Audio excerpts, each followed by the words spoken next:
I'm Brad Tilley. I'm currently the security architect at Virginia Tech. I've been in this position for maybe 5 years.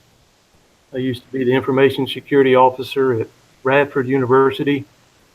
I was a senior systems programmer for VTTI, the Automobile Research Institute here at Virginia Tech, for a number of years. C++, things of that nature. So I've done technology since I was 10 years old, Commodore 64, kind of old school dinosaur, not much use for people like me anymore. But that's it, education, Georgia Tech, Virginia Tech, computer science, and that's me in a nutshell. So I was asked to present to you guys this evening, kind of a dry run. You guys are guinea pigs, so feel free to correct me or, interrupt me. That's okay if you notice any errors or anything like that. But we're going to talk about DNS firewalls. So a lot of people hate that term.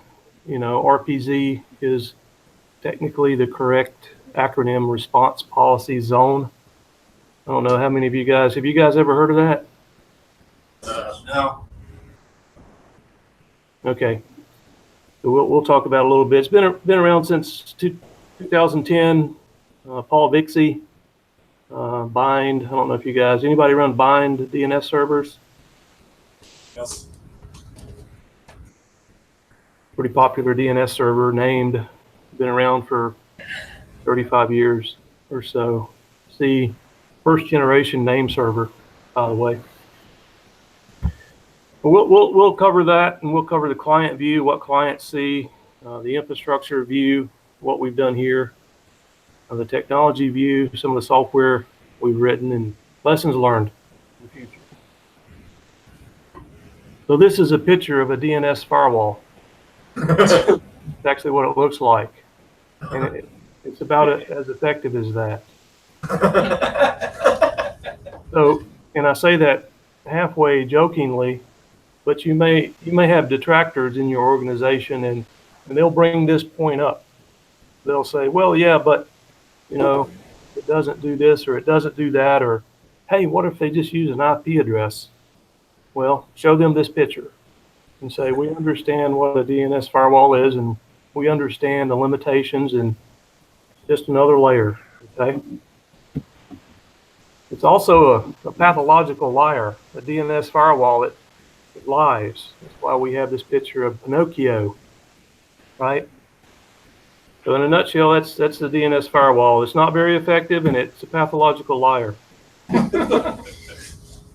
So no, really. So what is a DNS firewall? It's also known as a response policy zone, the mechanism in the DNS which allows recursive resolvers to lie to the clients for certain zones. And again, it was first released in 2010 by Paul Vixie with ISC. Open, vendor neutral standard. And the goal is obviously to protect clients from malicious domains, Fast, Flux, and APT29. You guys were talking about that. The lady there had some slides up. We've dealt with them firsthand at Virginia Tech. 2016, summer and fall, they did a number on us. But they use tactics such as Fast Flux and other things there. So we've been experimenting with RPZ since 2012. Kind of been a somewhat of a struggle. We're a very open university with a lot of researchers, a lot of very liberal views about networks. Really in the sense of MIT and Berkeley and Georgia Tech and some of your great research universities out there have a more liberal slant when it comes to technology. So the idea of restricting is seen as bad, and packets happen, man. I call them packet hippies. Packets just want to be free. You can imagine a little Volkswagen bus with, instead of flowers on the side of it, packets on the side of it driving downtown Columbia. There's a lot of packet hippies or packet libertarians, however you want to think about it, who really feel that the network is just for transmitting data, and they're opposed to any sort of potential restrictions on the network, and they see RPZ as a restriction. So we've been dealing with that for a number of years, but we're slowly convincing them that it's the right thing to do. And a final point here, we were actually one of the very first organizations, maybe the first, to attempt to use RPZ for allowing rather than denying. We stopped doing that due to some logging constraints, but that was an interesting experiment. So the client view. So clients on our campus may use these servers, Niet, Nine, and Nope, and all of those names are indicate no. You can't do that. You can't go there. So 4 letters. They all start with N, the first label. And again, it's only available from Virginia Tech IP space. And we have unrestricted resolvers, which are still recursive and open to the internet. Milo, Beru, and Yardbird. They log, but they don't lie. Niet, Nine, and Nope actually tell lies to clients. So just an idea of the volume of ports. This is from our Bro data. We use Bro, Big Brother, to spy on users. As you can see, DNS is the second most used port. 104 million connections.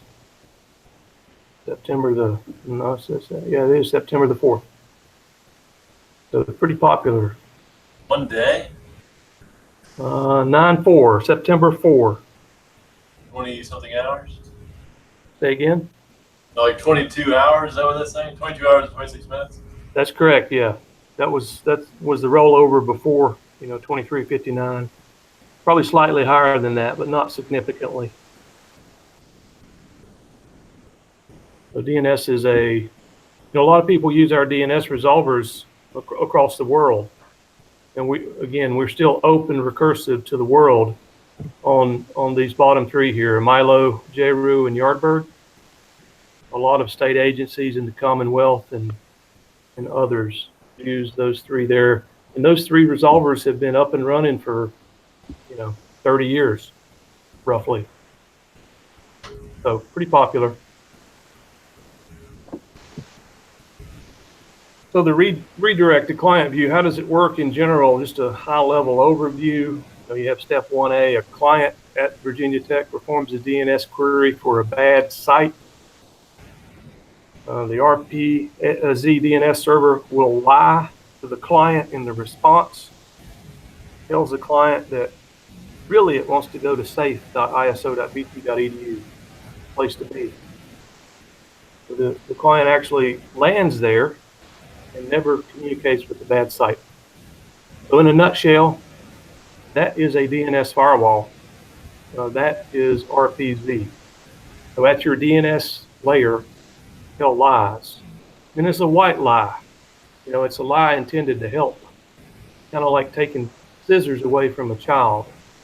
You don't want the child to fall on the scissors and impale themselves.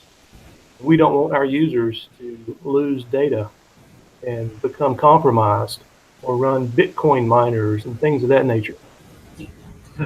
Issues. So these lies are intended to help people. They're not a bad thing. But students need to make that money, man. That's right. You got to make the money. The Bitcoin miners, I guess you're referring to. Yeah.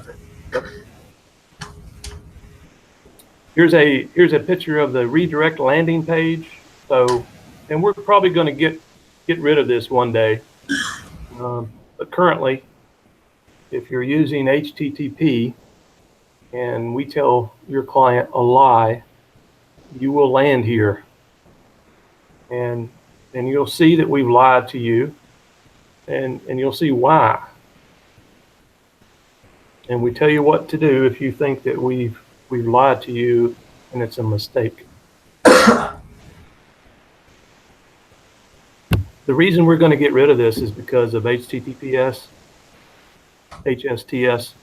I mean, these intercepts are just, they're going to fail more and more frequently. And if we just back up here a little bit, see our number one port right there is 443. So you really can't get in the middle of that. I mean, you can, but the browser is going to flip out, and it's going to show all these error messages and warnings like it should, right? So we're probably going to get rid of this. And RPZ allows you, so right now we do a redirect. We say, hey, go here. But you can also just say NX domain. It doesn't exist, so you can't go there. Which, again, that's a lie. It's just a different type of lie. Instead of saying, oh, go here, it says, hey, that doesn't exist. And sometime in the future, we'll probably switch to just NX domain replies. Hey, Brad. Yeah.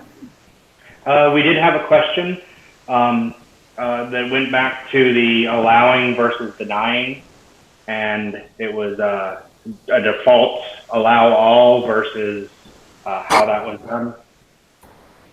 The way that was done, I'm sorry I skimmed over that. I kind of move along here because I thought I had 30 minutes. But Brad, take all the time you want. Okay. Until we stop you at like 3 hours. Okay, yeah. I won't talk that long. So what we were doing there is in an effort to prevent popular, so the risk here is that we blacklist Google or Facebook or Microsoft. So that's the risk with any of these technologies, and so we try to prevent that. And initially what we did was we had a good list, and we put the popular sites such as those, Google, Facebook, Microsoft on the good list. The problem we encountered was RPZ logs anything in the zone, and we plateaued on their DNS servers due to the logging. So we had to stop doing that. But basically, it would work, and it does work. So those popular sites would never be blocked. But due to the logging constraints and resource contention issues, we stopped doing it. But our goal there, as you can see, was noble. We don't want to stop people from going to Facebook or Google. We found another way to do it, by the way. It's not in the RPZ. So yeah, when you put things in the RPZ, it's going to log all the access to those things. And the reason it does that is so that, number one, a lot of people aren't going to request an exemption like you see here. And we can use those logs just to figure out, well, how many clients do we have infected, or how many people maybe clicked that fish link but didn't post, things like that. So does that make sense? Think we're good there? Yes, I believe so. Okay. The infrastructure view, we're mostly bind on Unix servers. We got 2 authoritative and 3 recursive. Few dozen Microsoft Active Directory DNS systems. Some of them are central, some of them out in the departments, and that's what APT29 loves. They love those domain controllers. If you have domain controllers, you should know that. We have a few remaining open recursive resolvers, not very many, largely due to abuse. MIT, they turned theirs off, and I was kind of amazed that they would ever do that. And it was 3 or 4 years ago, maybe 5 now, because they're kind of like us, or I should say we're kind of like them, packet hippies, very technically astute. That's kind of their focus, but they turned them off because of the abuse. And, we're mostly first generation. We'll talk some about the generations of DNS, bind, C, and Unix and text, and a 30-year-old technology stack.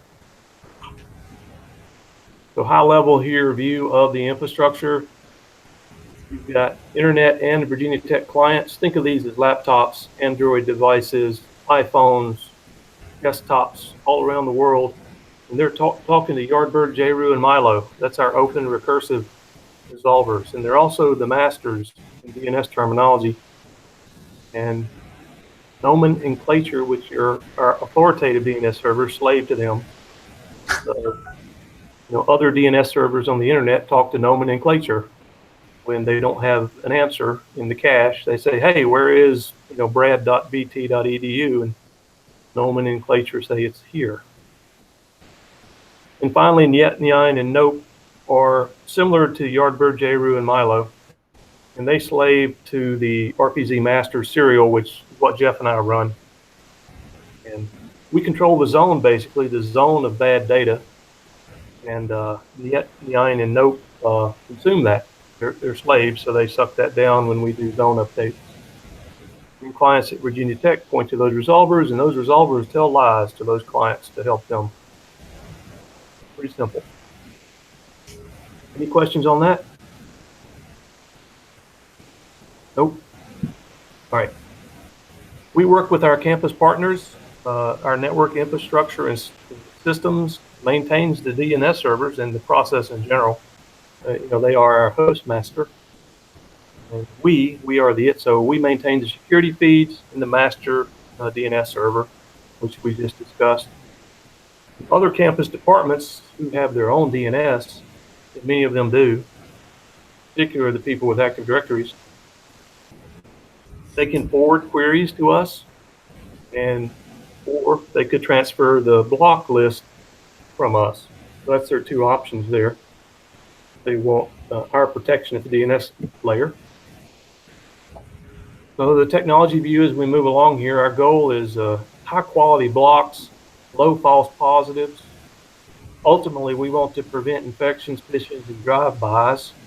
We want to protect the clients. That's the goal. And we also want to balance that with keeping popular domains off the list. I mean, it would be horrible if we blocked Google. Imagine what people would think of us, right? We interfered with their service. So we really strive not to do that. But we also I really wouldn't want to block Netflix from students across campus. That would be fun. That's right. That's a good example. So we're trying to be balanced in our approach here, but we also want to get as many bad domains, and there are a lot of bad domains, as possible onto the block list. Rotate out the stale data so as not to punish innocent sites. Because there are lots of innocent sites who are used by groups like the APT29, various other cyber criminals and gangs, nation states. They're just hopping through, doing their thing. It's nothing personal, but they're going to use your server to commit a crime, right? And we don't want to punish those sites that were used in such a fashion, so we try to rotate out data. We'd also like to learn from other schools who thought about these things and what are others doing. Anyone there using any sort of DNS technology to block or limit access to sites? Yes. Do any of you use OpenDNS? No, but we've been getting pushback to use OpenDNS. Too many false positives? No, it's more of that we have some good partnerships with Cisco, and it's one of the things they're basically giving us to try to use more of their portfolio, and we're not sure we want to go that direction. What about just like whitelisting everything that isn't, or I guess just whitelisting the Alexa top 10,000, and then do everything else on a case-by-case issue? Tends to cover almost every website that's normal. Or not. Did you hear that, Jeff? Yeah, a couple of things with too many, just too many things getting blocked, and then managing the whitelist issues, right? That was kind of that. It was faint at the coming from the back of the room. Population is, but it works for our organization. What's that? And I don't know how big Virginia Tech is, and I guess I'm gonna assume that college students visit a lot of weird websites. So those websites usually would fall on the top 10,000 list, but I guess from an enterprise perspective, it usually covers everything people need to do when they're supposed to be at work. Yeah, the Alexa list is a very good list, and we are looking at some things to leverage some of that, but it does get a little bit interesting. Brad, do you go into how you're maintaining those lists and updating your DNS? Oh yeah, yeah. I'll come to that shortly. All right. That's some good points that were brought up there. And we don't seek to be a content blocker, so we don't censor, although this technology is used for the same thing. So if any of you have grade school children, they probably use some software at the school to prevent those children from visiting adult websites. That's the same exact technology, in addition to some other things. But we do not filter content. Even content that's potentially illegal, we don't filter that. We only filter what we feel are potentially malicious domains that are run by APT29 or cyber criminal gangs. But yes, this exact same technology could be used to prevent, adult content, and schools do that. So that's been part of our struggle with the packet hippies. They're like, oh, you're going to filter content. Well, no, we're not. And we're really adamant about that. We understand, and that's perfectly legal. We have students here in dorms, 10, 12,000 of them here on campus, 30-some thousand in total. And we're not filtering what they view.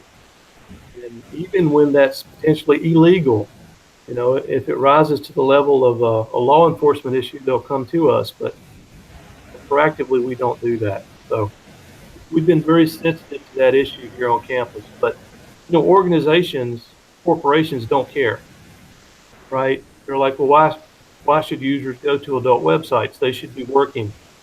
So they may use the same technology to prevent, that as well, which that's their prerogative. So we have a database, which is an SQLite database, and we use this to age out domains. So we suck them down from a couple different sites, the Malware Domains, SES, which is ISAC less security. I forget what the ES stands for, but it's like security event system. It's higher education research institution network. But I'll be honest with you, it's largely Malware Domains and a few things that a few schools have seen added onto that. We're looking for other feeds, but we suck those down every day, and we shove them into this database with a date. And if we haven't seen that domain again in 7 days, we suck it out. And that gets back to my earlier point about we don't want to punish people who are, abused by cyber criminals. They cleaned it up. They're good to go, right? So we don't keep them on the list indefinitely. We rotate them out. Unless, our SOC has added them manually. If our SOC has added a domain, they don't come off because we trust the judgment of the SOC, and if somebody complains, we'll remove it, but they won't be automatically removed. And again, this gets back to we're protecting these people, and we feel like one of our analysts says protect people from this domain, that trumps anything else. SQLite, simple, compact, fast, really love it. Got a little API. I'll show you guys some pictures of this shortly. But it authenticates attributes, remote access. We plan to integrate it with our other NetSec assets, Palo Alto, Bro, FireEye, things of that nature. Written in Go. Anyone there program in Go? Oh, come on, guys. Somebody's got a program in Go. I'm just joking with you, but it's an awesome language. A lot of Python people in the room. Okay. Well, Python's a great language too. I love it as well, but the future is Go. Google. I just deployed a Lambda in Go today to AWS, and I attempted to do it in Python before I did it in Go, and let me tell you guys, Go is so much easier. So very easy. You'll love it. They got their pitchforks out. They're lighting torches. Nothing against Python. I love Python. As long as it's Python 3, I don't want any 2 in the room. No Python 2. It goes out of support in like 2019 or 2020. You can't use it. So this runs as a normal user, and it manipulates the database. It's isolated from bind. Here's a picture of it, right? From a command line, you just call curl, and we're asking here, hey, is bad.site.xyz in the block list? No, it's not in there. Okay, we're going to add it.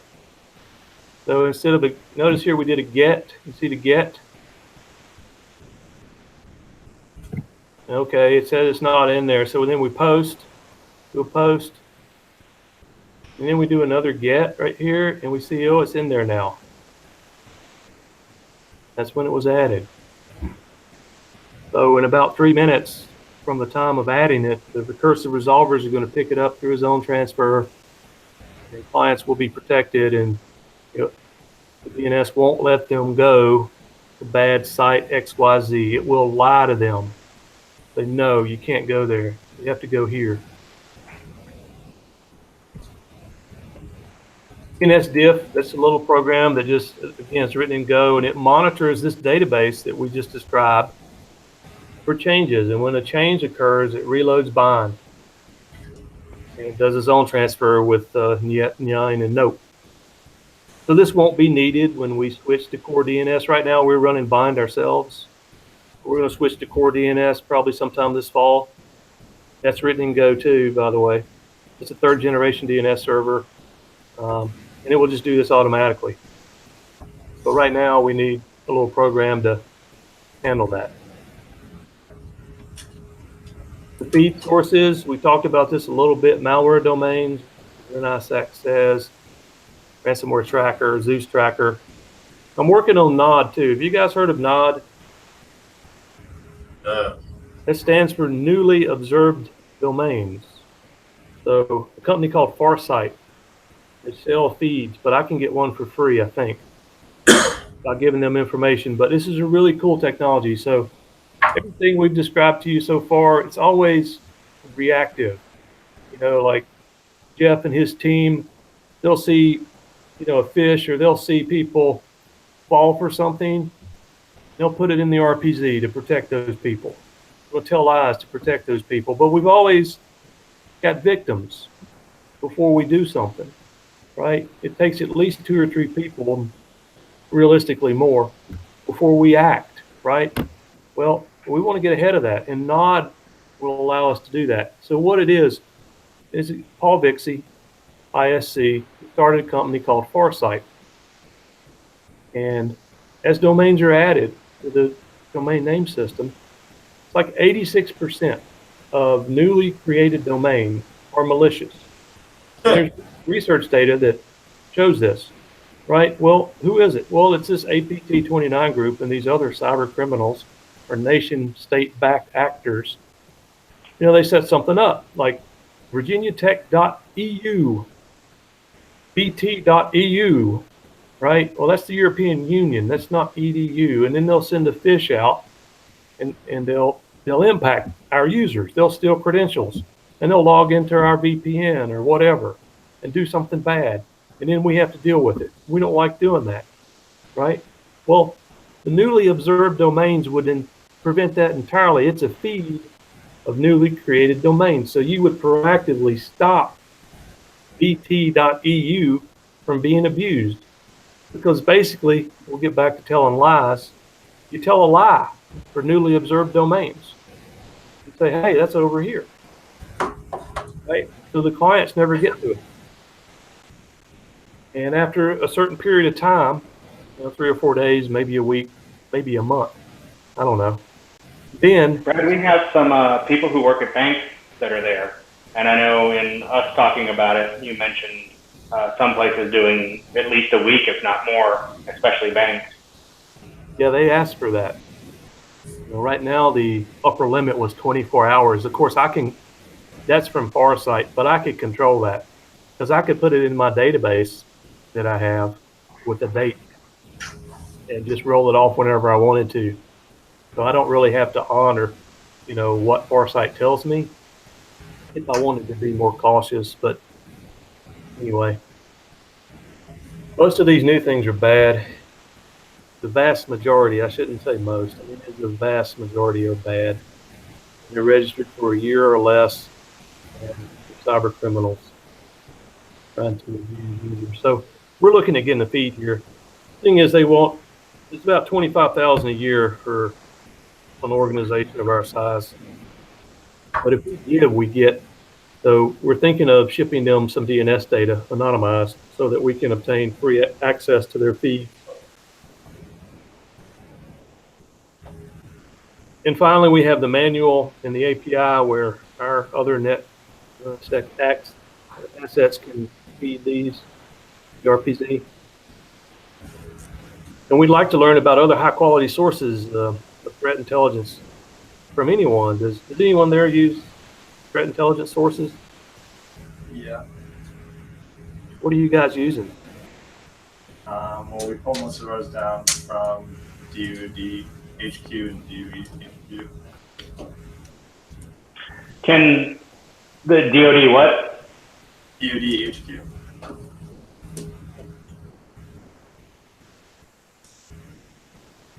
I don't know that one. Thank you. There's a internal threat intelligence, I guess, server, or I guess listing in the Department of Energy that pulls in, I guess, different intelligence agencies and then distributes it out across the country to different installations.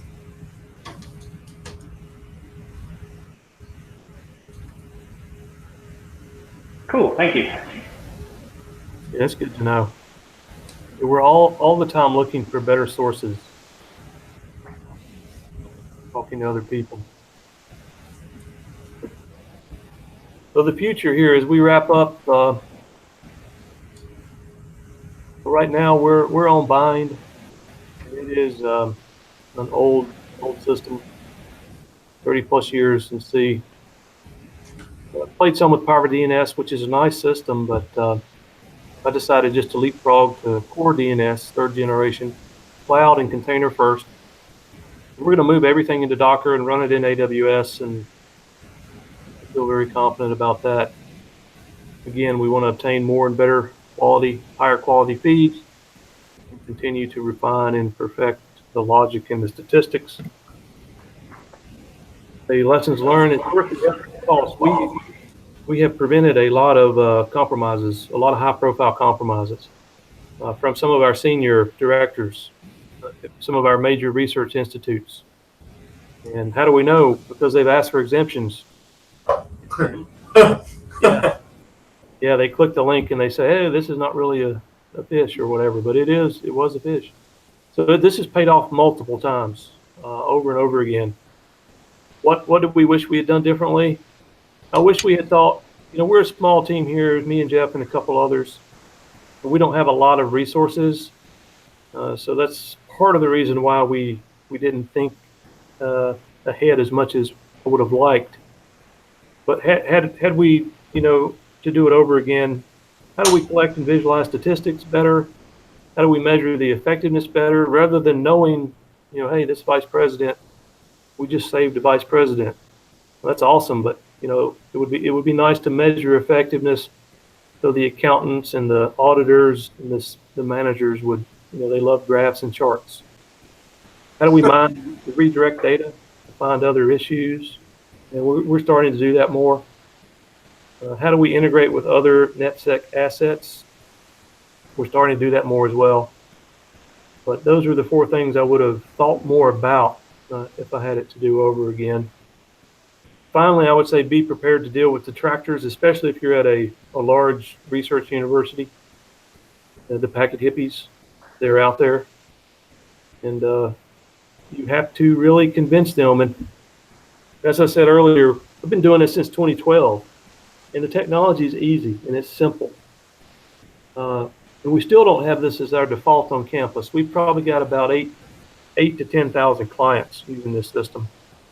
And I'm still pushing for further integration, and much of that is selling the idea to the packet libertarians, if you will, and their concerns and that we're potentially spying on them or that we're filtering content, which we're not doing any of that.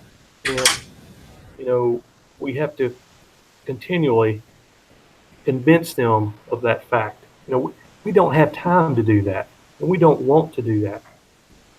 So that's been for me, the major obstacle. The technology is very simple. What is your process for, you get a new domain you need to analyze? What's your process for determining, is this, malware, or is this malicious, or is this just content? What's your process for that? So our feeds are all specifically related to malware. I'll back up here. And our process there is we trust those feeds. Okay. And we have a hard-coded allow list. That's the Alexa top 2,000 plus some domains we've added specifically. And that's an effort to prevent someone from either manually adding Google or a feed adding Google, which I think would be nearly impossible, but you never know. And this really gets back to the point of input. This is input into a program, and we're trusting the sources, but the sources could be hacked, they could become corrupt, somebody could make a mistake. But we try to prevent that with our allow list. But we can only do that for a couple thousand popular domains. So probably always possible here, well, it is, for something to end up on this list that shouldn't be there. So that happens. What happens is we remove it. Somebody will complain and we'll remove it. But I don't think we've had that occur a lot, maybe a dozen times. Yeah, legitimate ones, I would say less than that. One of the things, we will actually go and take the domain and try and find out why it was on the block list. Then we'll, spin up a VM, try and see what the site is doing. And what we found in probably 50% of the ones that have been requested as good, they're some sort of mutation of a valid domain name that is on a parking website. So it's parked, somebody bought the domain, they parked it, and then that parking website oftentimes also does malware. So, and that ends up being why it's there. And I think Brad mentioned before, bt.eu, that is a very popular one for people to mistype, and then to think that they've gone to the right place, but it didn't actually go to the right place. So how are you your landing page now, they have a button they can click to request access. How are you gonna deal with that with, everything on the internet is encrypted and you can't man the middle of all of that? You gotta be friendly, for these people, the packet hippies that don't want to go through your DNS sinkholing. How are you going to offer a friendly way for them to, request access? That's a great question, and we're just going to in X domain, tell them it's not there, and honestly, the day will come when they don't have a choice, but we're not there yet. Most organizations are there already. We're not there yet. The day will come when they don't have a choice. They will use the, DNS firewall system, whereas today they have choices. They can use the non-restricted DNS. They can use Google. And in fact, that's, I'll back out here and show you guys. So Google is one of, the Google DNS is, hope this works. The Google DNS is one of our top DNS servers.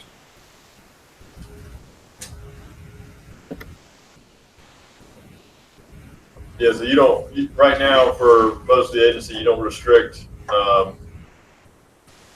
port 53 to only hit your DNS servers.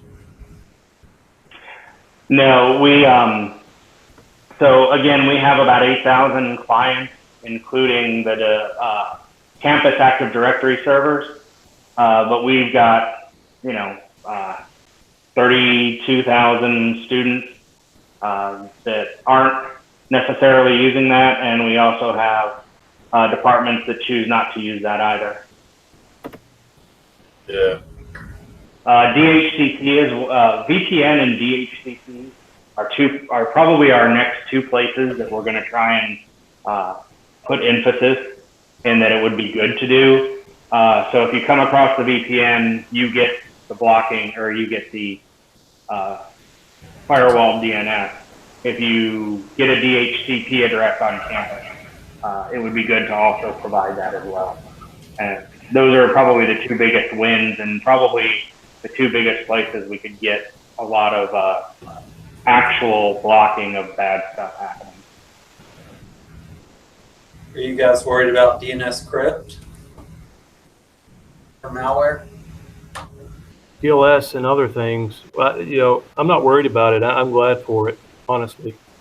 Yeah. TLS, DNS over TLS is going to 1.1.1.1 right there. They support it. I use it.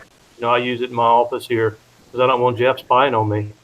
I'm not partly a packet hippie. I'm half-blooded packet hippie. So, I'm an old C guy, and yeah. But as you can see here, Google, that's today, 29% of all our DNS queries went to Google here at Virginia Tech. And the second biggest was, that's Cloudflare, by the way. Yeah.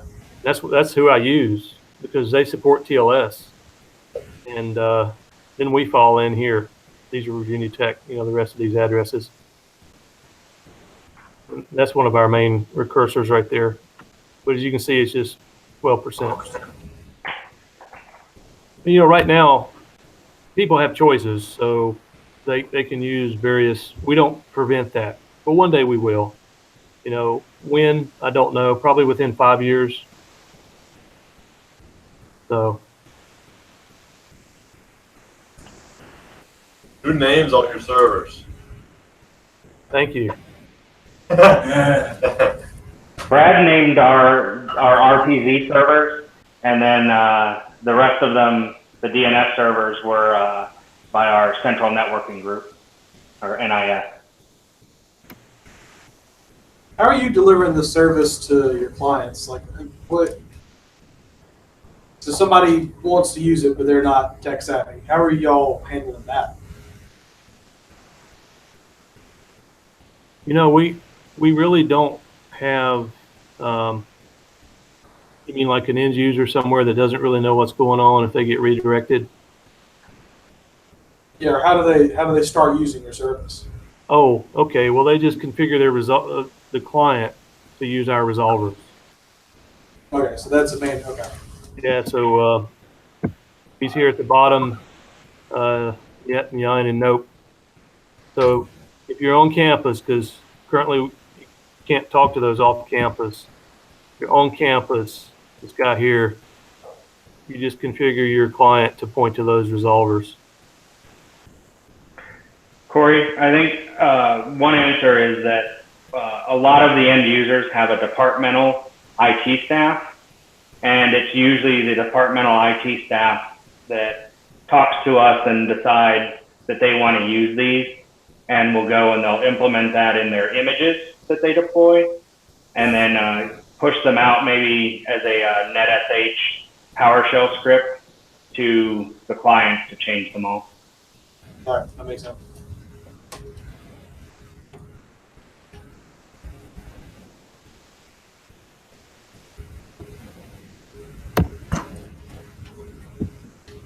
You guys have any other questions?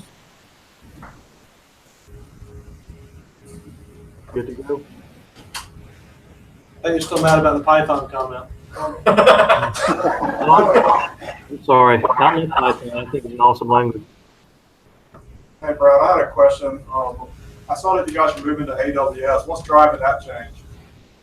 Really costs and the fact that, like today I deployed the code there, the Go code I was talking about, and that's all it took was me, writing a function. It was in Lambda. I'll push it out there, so I don't need a server, I don't need root, I don't need to talk to a team of sysadmins who say no, no, no, no, no, do it this way or do it that way, or you can't do that. It's just so seamless. And the other thing is, we get a bill that shows specifically what it costs.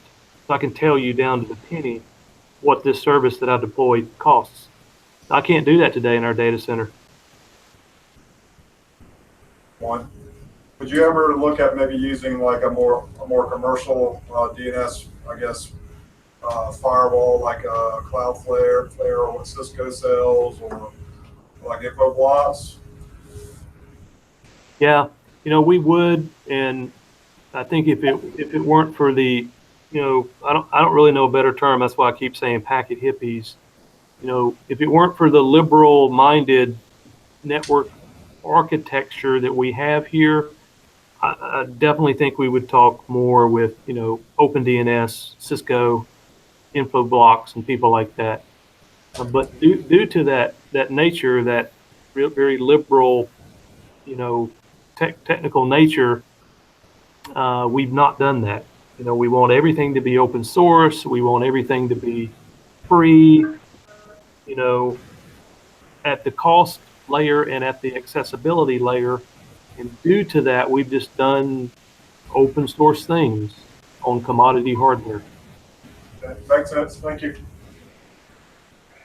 I also know that we've looked at a couple of proprietary ones, and from that perspective, actually having intelligence of where a block comes from was basically their proprietary information, and all they want is your hundreds of thousands of dollars, and then they won't tell you why something was blocked. So it makes it very hard to the question before, is how do you look at doing exceptions to it if you don't know why it was blocked to begin with? And it sounds like we've got a question from our Slack chat. Here we go. Have we thought about collecting any data to see which DNS block lists get the most hit with the least complaints against them? No, we've not thought about that. No. That's a great suggestion, though. The lists largely overlap right now, so the SES list and the Malware Domains list are the two big ones. They largely overlap. So, but yeah, as we mature it and obtain other sources, that's a great idea. Yeah, especially if you add the nod list, that's gonna help a lot, but it's also gonna hurt as well. Yeah. Some researchers are like, hey, my buddy just published this paper and I can't get to it. Exactly. Yep. Yeah, I think selling this obviously the hard part. Technically, it's fairly simple, but selling it's the hard part. Yep. And a comment about using some of the data that we have through our APIs to query historical information about those new domains to find out how many of them were actually malicious, I guess, and how many weren't. Yep. And supposedly that's one of the selling points of the Farsight option. They call it the DNS DB, and they say they have data back to 2010, which goes along with the claims there for the RPZ, because that's when it kind of came to be. But you can query it and tell who registered it, what it was used for, if it was malicious, and things of that nature. And supposedly you can see patterns from groups in certain parts of the world that, basically cyber criminals and APT-29 type gangs. How many requests do you think you'll see for site was blocked and it didn't need to do?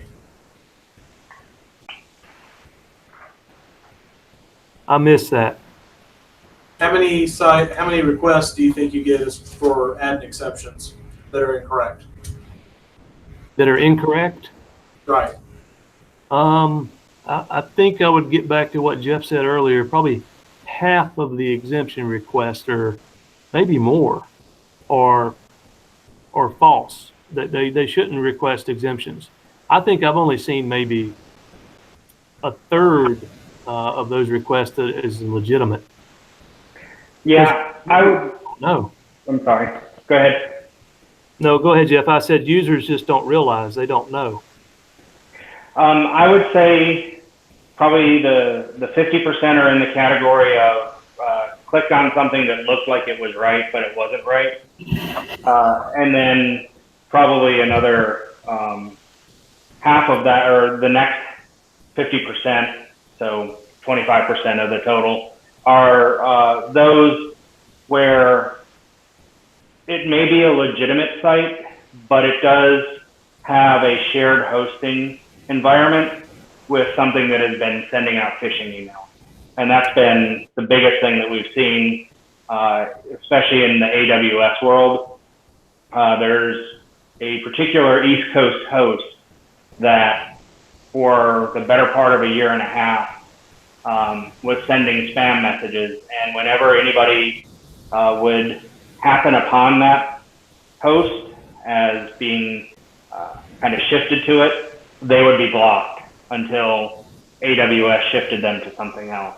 And it was repeatedly reported to the abuse at AWS and never removed as a host from the service. So they just kept sending spam and phishing mails.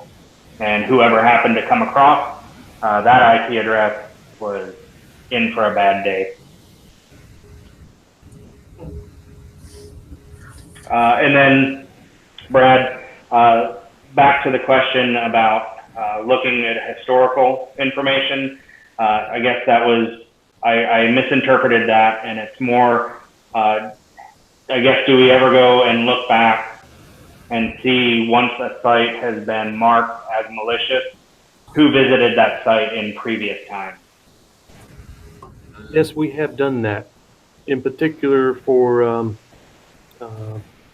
phishing emails, so that we can enumerate, the clients that actually visited the domain and reach out and talk to them.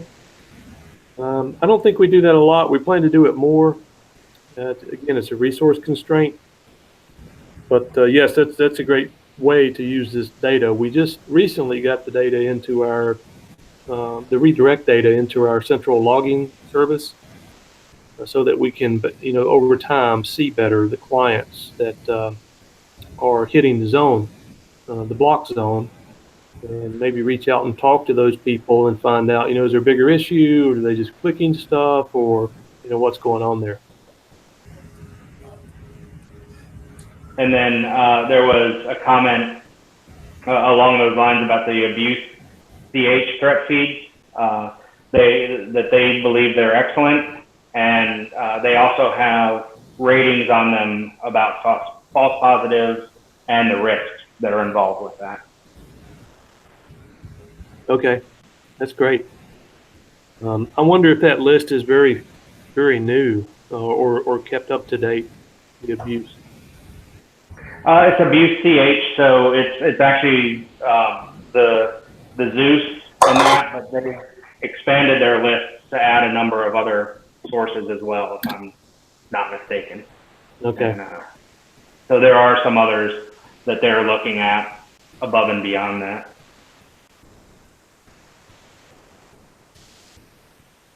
What's your day-to-day maintenance of this thing? Like, it's pretty well automated, obviously, but could you just set it up and let it ride, or what's your daily time involved? Yeah, well, there was some upfront work, the development work, and we continue to refine it, but really it's autonomous now. It just runs, and I think Jeff's team will add domains that they discover through FireEye or Bro or reports, to our list. But honestly, it just runs, so you got your your DNS server there. You've got the database there, the API, so you can just add stuff, remove stuff with curl.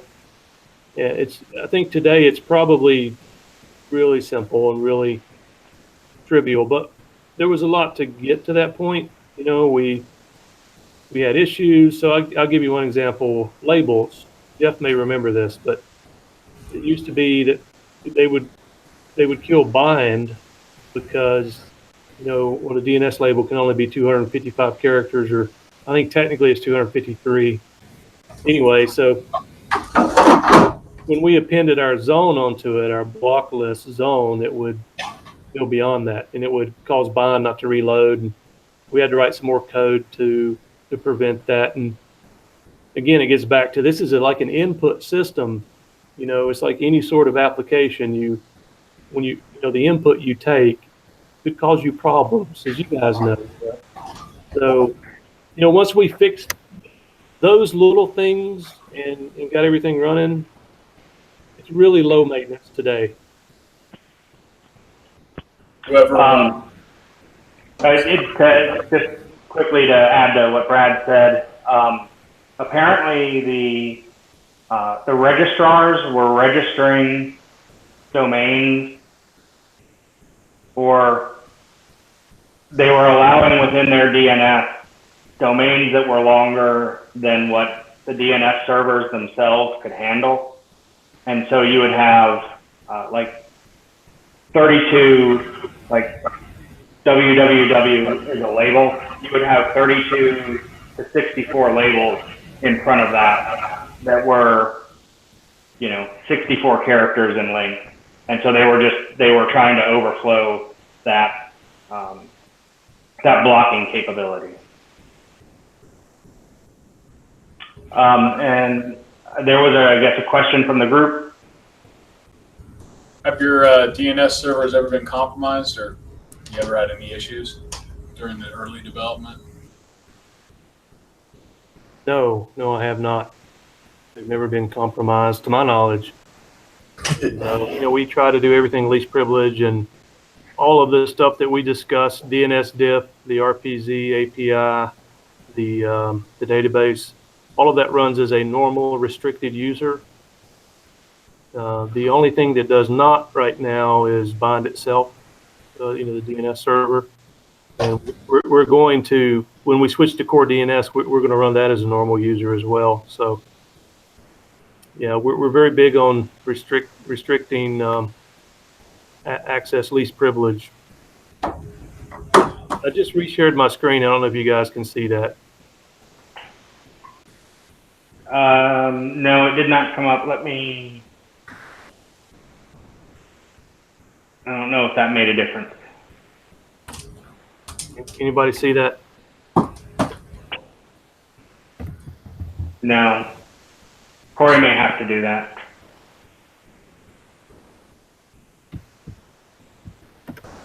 Okay, well, I was just going to show you guys some of the names that Jeff was talking about, the length of some of those names, but that's okay.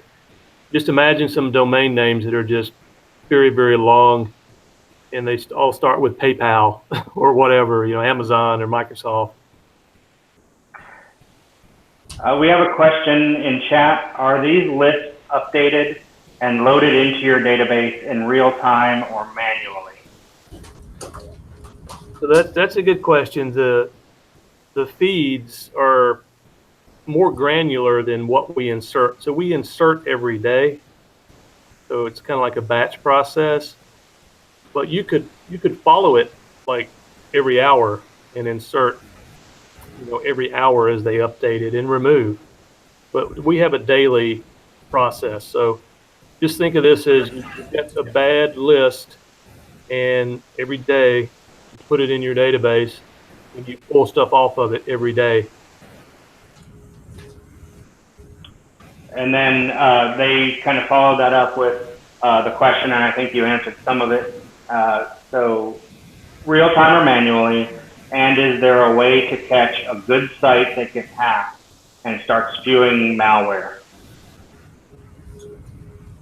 Yeah, you know, a good site that gets hacked, I could manually add it, or Jeff could manually add it.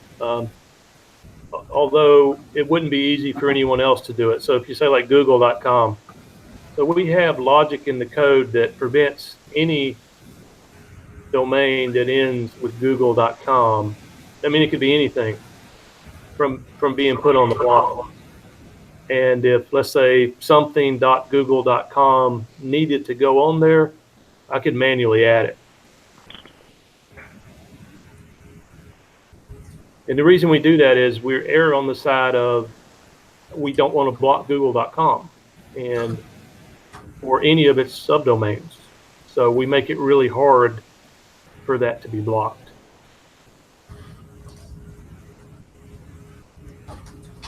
Yeah, you're having to deal with convenience over security. Exactly. More so than most companies and organizations. Yep. Yeah, we try to be reasonable about it. You know, that's the thing. We really mean well, and we don't want to disenfranchise a company or the users from visiting sites.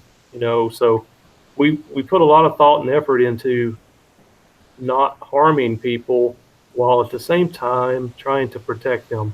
It's a difficult balancing act.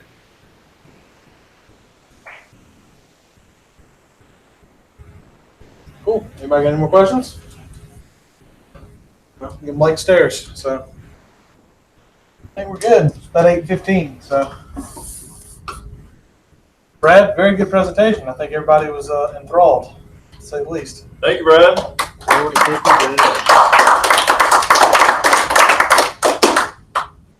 Cool. We are going to do the raffle drawing as soon as I can drag Josh out. There's Josh.